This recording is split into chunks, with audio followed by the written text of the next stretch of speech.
You didn't really just say that, did you? In the world full of podcasts, he's the undisputed heavyweight champion of hot takes, an Auburn sports homer, master of the boog, and message board legend. Get your buttons buttoned and your hats flattened because the Top Button Podcast is about to kick off. And you don't want to miss your courtside seat. Now, here's your host, Charlie Five. Yes, sir. We're back. It's another episode of the Top Button Podcast. I'm your host, Kyle Rush, a.k.a. Charlie Five, and we are ready to get after it. I normally don't do this, but I got to address a comment directed about Alabama, for Alabama, from a former Alabama quarterback. I just got to. I can't help myself here. We're going to have some injury updates. We're going to talk about a four-star decommitment, and we'll talk about what that means. We'll get all into that in just a second. But before we do that, let's give a quick shout out to rowback.com. Use coupon code BARN20 to take 20% off your order. Polos, hoodies, pullovers, anything your heart desires, they got it. If you like print, like wild prints and designs, they have those. And if you want to go classic with solids and stripes, they got those as well. They even have Auburn's licensed apparel. Show them some love. Save 20%. Use that coupon code BARN20. It's rowback.com. Again, this is an Auburn show, okay? And I guess some people would argue that, hey, this is still related when you're talking about Alabama.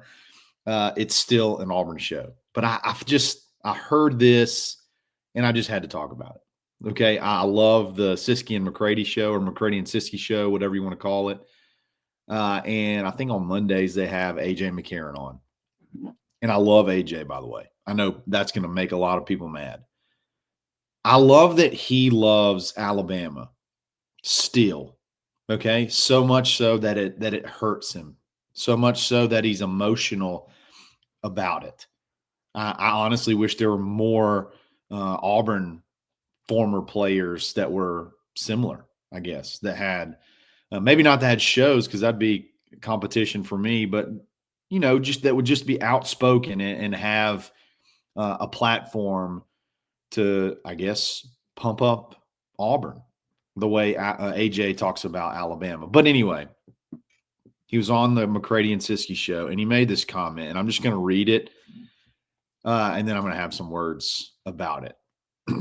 He says, referring to the loss and just other teams that they play in general, and I guess the competition for Alabama. And he says, you look at these other teams that have 40 to 50 million in NIL, and I assume he's talking about how expensive their roster is.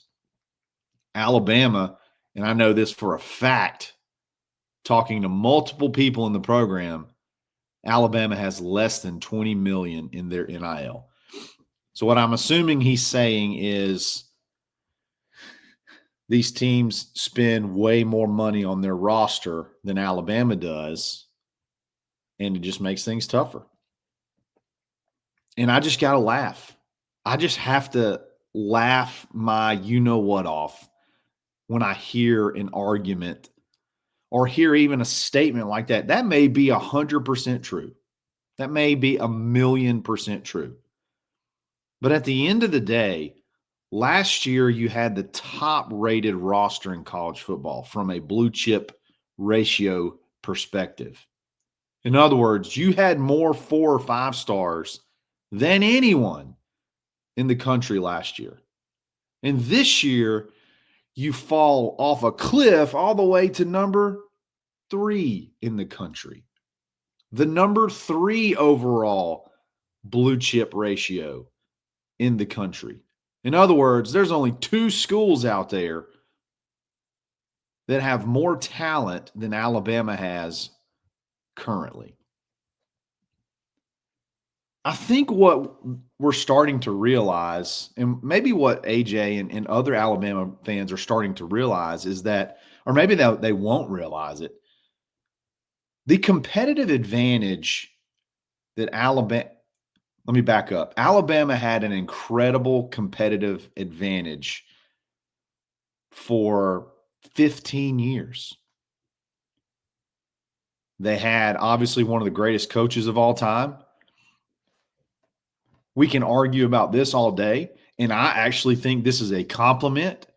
They had the most organized, I'm putting boosters in quotation mark, booster network behind the scenes that I've envied my whole life.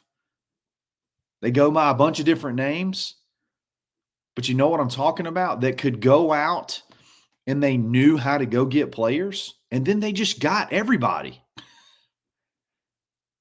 There's not a lot of schools that could organize the way Alabama did behind the scenes. And they had a competitive talent advantage. They just had better players than everybody. And now, and I said this back when NIL became a thing.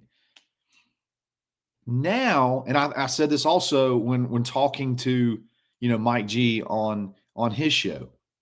I think there are a lot of teams, a lot of schools out there.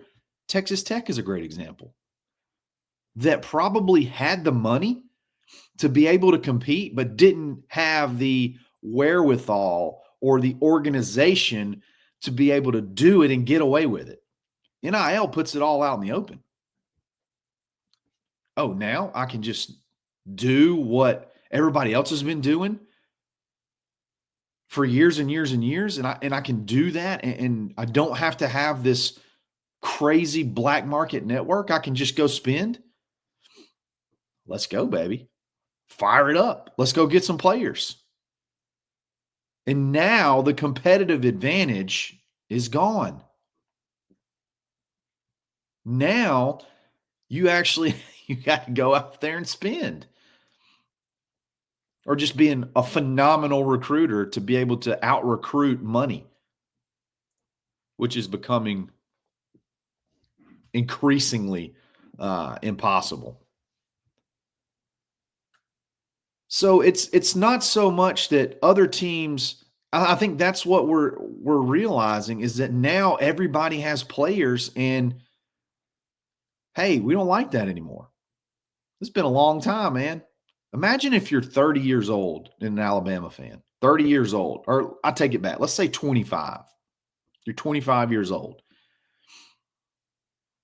All you've known your whole life, your whole entire life of being an Alabama fan is just unbridled success, uncapped success. This is tough, man. This is tough. This is a complete flip from what you've known your whole entire life. You probably started watching football when you were 9 or 10 years old, really getting into it, and all you've known is championships.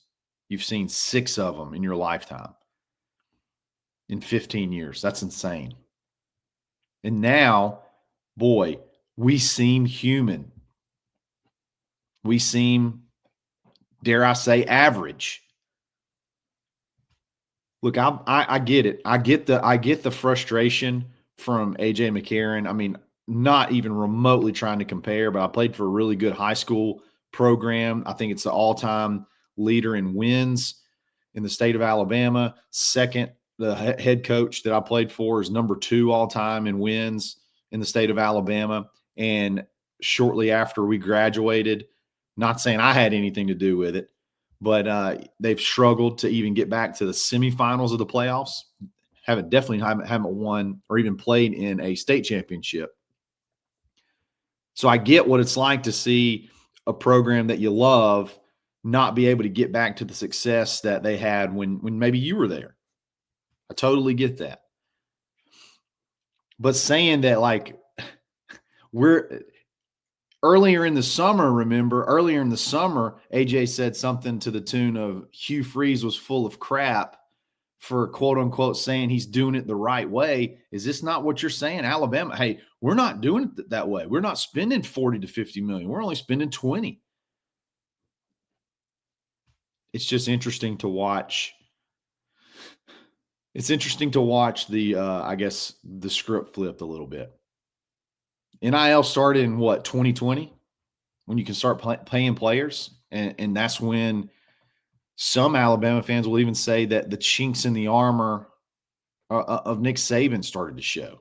2021, You lose in the national championship game. Like you go 13-2. Like it's not that awful of a season. And then 2022, you lose in the first round of the playoffs. And then 2023, you miss the playoffs completely when it goes to 12 teams. People started being able to get players. Other teams, you couldn't just hoard all the talent anymore. And I think it's going to be a tough reality to live in that world of we're going to have to figure out different ways to win other than just out talenting everybody. Now, there was a lot other, I know people will say that's the only reason they won. There's because they just had more talent, had a lot to do with it. But like, look, man, there's a lot of talented teams out there that just can't get it done. Nick Saban was incredible, and they're learning what life is after Nick Saban. So had to address that. Let's get to the Auburn stuff now. Okay, I had to get that off my chest. Let me know what you think about it in the comments. We're going to be back right after this talking Auburn football.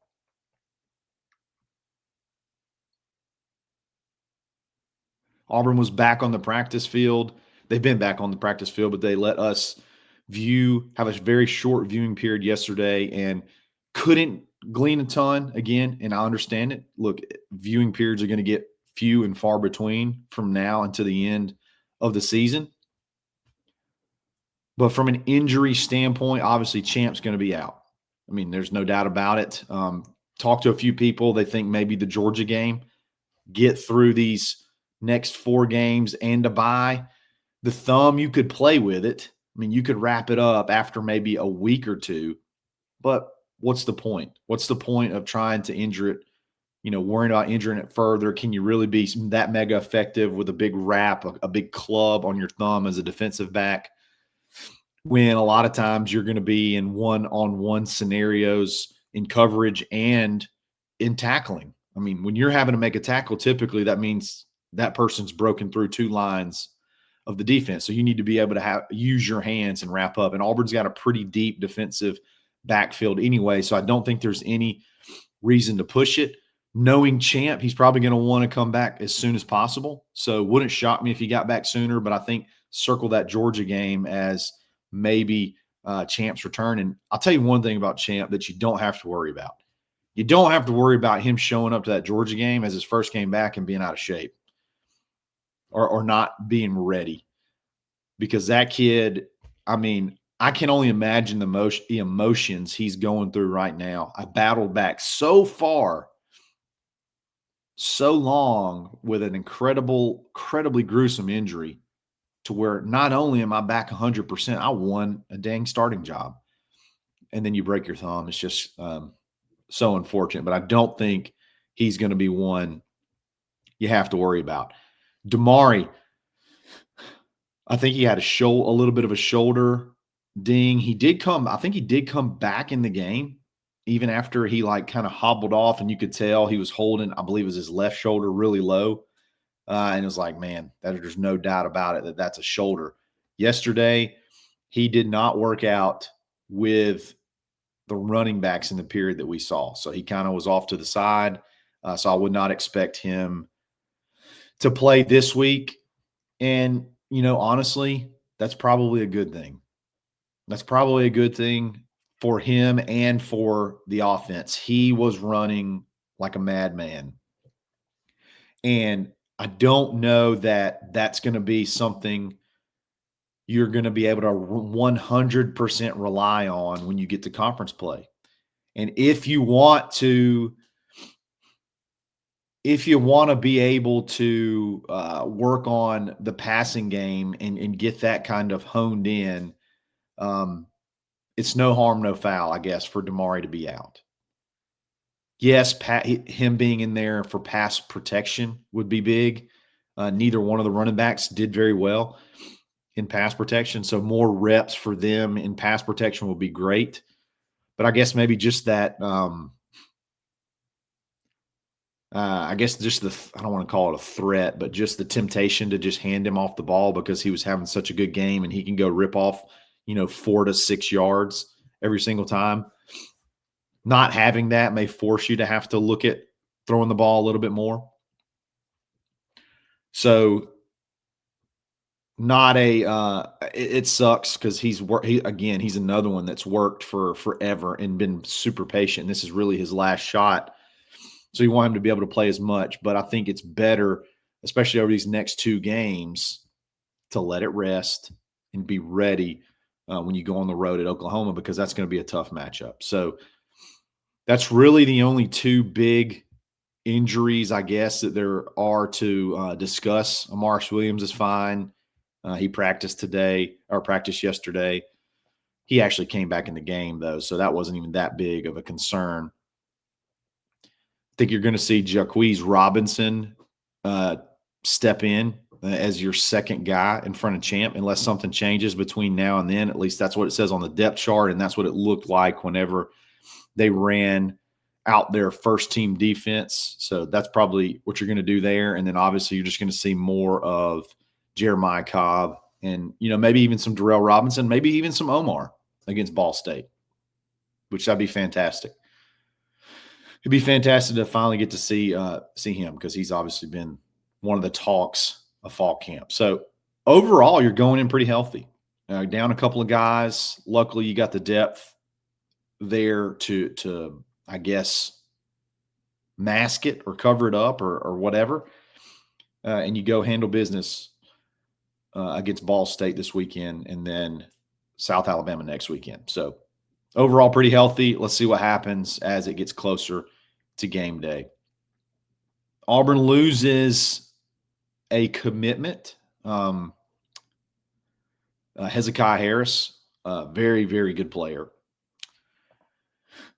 He was actually one of Auburn's Big Cat Weekend commits last year. Now, all the kids from the 2026 class that committed at Big Cat Weekend last year are no longer part of the commitment list. There's going to be a lot of talk about this one. And look, it's just so tough right now when you're talking about what to do and who to spend on and who to keep. And Tennessee was obviously just willing to do what they had to do from a financial standpoint. They must just have more value on Hezekiah than we did, which is crazy because I think we took his brother as a walk-on. Auburn has Jaquez Wilkes committed, so there's already been talk about him possibly moving to edge. So do you really need to overspend there when you have some big targets down the road that you're looking at? I mean, these are the conversations that are being had that you have to have like every single, day, because this thing changes by the hour seemingly. So it's really hard to know if this is the right or wrong move until we get to November and December. Do you save enough that you can make a run at Tank Jones? Do you save enough where you can make a run at Zion E. Lee, who's committed to Maryland, who you love, and who probably is going to be back for a visit? Same for Tank Jones. Again, we can be mad. We can play the bird in the hand versus two in the bush thing till we're blue in the face. But I think you're in an okay spot to be able to be competitive and be in the market for several flips with just a few more wins and a little bit more hype, a little bit more buzz. Got a lot after that first game. You're going to start having some visits. It's going to be interesting to see who all comes in for a visit this weekend. I think you probably try to save a few visits. Like maybe don't come for these. Maybe let's hang around and come for that Georgia game. I think you're going to have your quarterback, Peyton Falzone, is going to come in for a visit this weekend,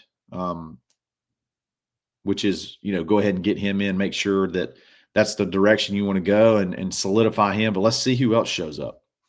There could be some other surprises show up this weekend and so on and so forth as the home games roll out.